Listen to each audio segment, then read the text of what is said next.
வீழ்ச்சியுறு தமிழகத்தில் எழுச்சி வேண்டும், விசையொடிந்த தேகத்தில் வன்மை வேண்டும், சூழ்ச்சிதனை வஞ்சகத்தை பொறாமை தன்னை தொகையாக எதிர்நிறுத்தி தூள் தூளாக்கும் காழ்ச்சிந்தை மரச்செயல்கள் மிகவும் வேண்டும், கடல் போல செந்தமிழை பெருக்க வேண்டும், கீழ் செயல்கள் விட வேண்டும், ராவணன் தன் கீர்த்தி சொல்லி அவநாமம் பாட வேண்டும் என்று எழுதியிருப்பார் புரட்சி கவிஞர் பாரதிதாசன். எத்தனோ கவிஞர்கள் வாழ்ந்திருந்தாலும் புரட்சி கவிஞர் பாரதிதாசனுடைய ஒவ்வொரு வரிகளுமே புரட்சிகரமாக இருக்கும். அவர் எழுதும் போது எழுதுறாரு பாருங்க, செந்தமிழை கடல் போல பெருக்க வேண்டும்.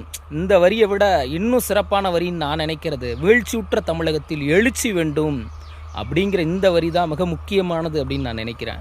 இந்த கவிதை மட்டும் இல்லாமல் அவருடைய ஒவ்வொரு கவிதையுமே புரட்சிகரமான ஆற்றல் கொண்ட சிந்திக்க வைக்கிற ஒரு கவிதையாக தான் இருந்திருக்கு அப்படின்னு சொல்லணும். அந்த வகையில் வாய்ப்பு இருக்கும் பட்சத்தில் புரட்சி கவிஞர் பாரதிதாசனுடைய கவிதைகளை வாசித்து பாருங்கள். மிகவும் அற்புதமான பல்வேறு படைப்புகளை எழுதிய மனிதர் தான் நான் நேசிக்கிற புரட்சி கவிஞர் பாரதிதாசன்.